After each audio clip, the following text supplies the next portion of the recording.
Good morning. Hi, my name is Miss Patti, and I'm so happy to be here with you at Storytime at the Buchanan District Library. Since it's winter time, I decided to bring some stories that have to do with playing outside in the snow and also about friendship.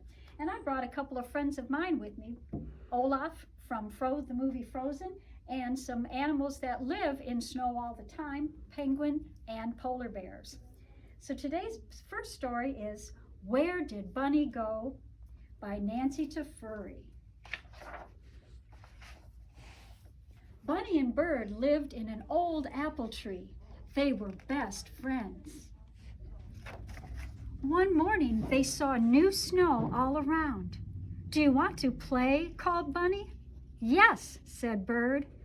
She flew down to Bunny. Bunny and Bird jumped and hopped and rolled together in the new snow.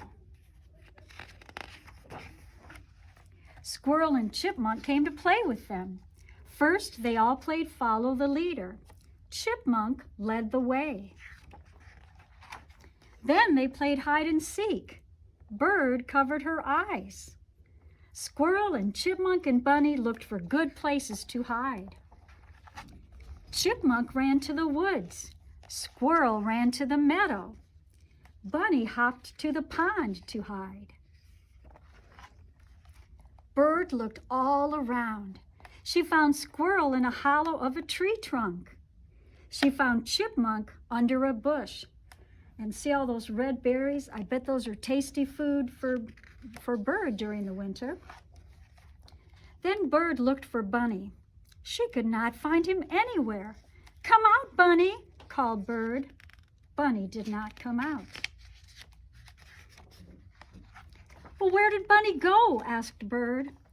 "Well, we will help you look for him," said Chipmunk. "We will find Bunny together," said Squirrel. They looked all around the meadow.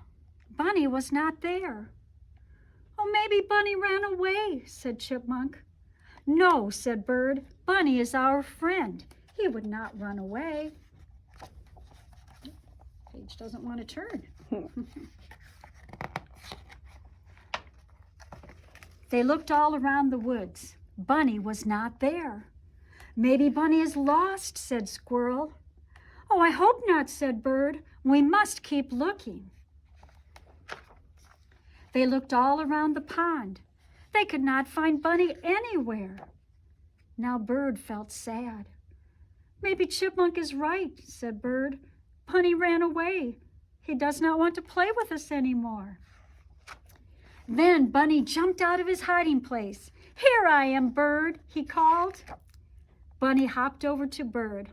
"I would never run away," said Bunny. "I am your friend." Then Bird felt happy again. She flew into the air. "I am glad you are my friend," said Bird. "I am glad you are my best friend," said Bunny.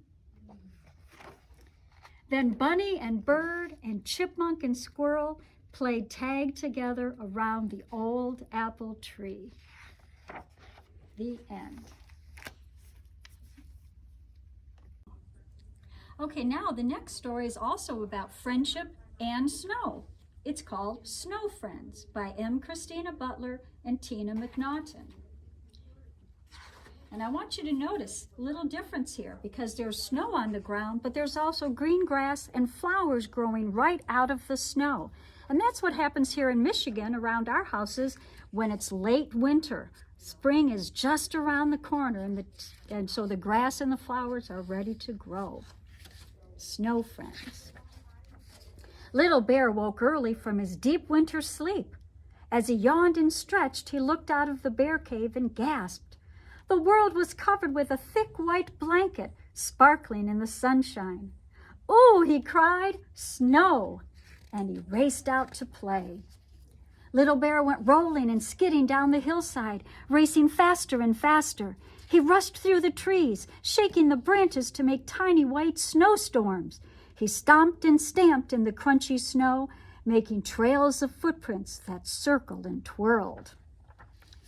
Little Bear climbed up a hill and gazed out at the whiteness. The mountains and forests were still and silent. He looked around for someone to play with, but he couldn't see anyone anywhere. "Hello," he cried. "Hello," came back his echo, but no one else replied. Little Bear was all alone. "Oh dear," he sighed, "if only I had someone to play with." And he fell with a plop into a big snowdrift. But then Little Bear had an idea. He began to make a snowball, bigger and bigger. "If I make a really big snowball," he thought, "I could build a snowman, and then I would have someone to play with." So he rolled and rolled his shiny round snowman body until it was nearly as big as he was. He was so busy he didn't notice Otter swimming in the pond near him. "Hello," cried Otter, racing up. "What are you doing?" "I'm making a snowman, the best snowman ever," replied Little Bear. "Wow," said Otter, "that sounds like fun. Can I help?" "That would be great," said Little Bear. So they pushed and they puffed until they couldn't roll the snowball any farther. Little Bear and Otter stopped for a rest, but just then they heard a muffled voice. "Hey, what's going on?" it cried. "Everything's gotten dark." "My snowball's talking," squeaked Little Bear. "No," laughed Otter, "the noise is underneath. Quick!" And together they pushed as hard as they could until the big snowball creaked away to one side. A rabbit popped up from his burrow. "Who turned off the light?" he said crossly. "Oh, sorry," said Little Bear. "We're building the best snowman ever."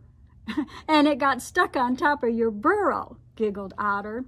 "Funny snowman," said Rabbit, laughing. "It doesn't have a head." "Well, we haven't made his head yet," said Little Bear. "You can help if you like." So Rabbit helped to make the snowman's head and gave him a big, happy smile. Then Otter went back to the river for some sticks. Little Bear found a few nuts left in his winter store. Rabbit picked out the very best carrot from his pantry.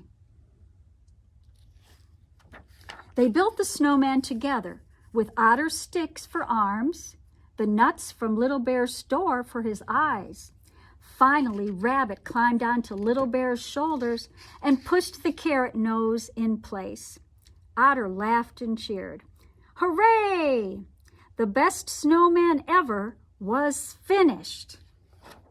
For the rest of the day, they played with the snowman in the snow. They played hide and seek and chase, and they had huge snowball fights that left them giggling and gasping for breath. At last, as the sky turned orange and the sun set, the three friends talked about what games they would play the next day. "Let's go exploring," said Rabbit. "But what about Snowman?" said Little Bear. "We can't leave him all on his own." "Let's build him a friend then," said Otter. So they rolled and patted and shaped some more until they made a perfect little snowman. And there's the little snowman with the big snowman. By the time they had finished, the stars were twinkling in the sky. Tired and happy, they crashed in a heap and watched with wonder as the snowman and his friend turned to silver in the moonlight. "He's the best snowman in the world," whispered Little Bear. "And he'll never be lonely now that he has a friend," said Otter. "Yes," Rabbit smiled, "just like us." The end. Now, you have been such good listeners and good at sitting down, but you probably want to wiggle a little bit, so I'm going to ask you all to stand up and join me in a marching song. It's called "There's a Beat in My Feet." And if you'd like to beat a pretend drum or pretend you're blowing a horn or maybe a trombone, you're welcome to do that, or you can simply march.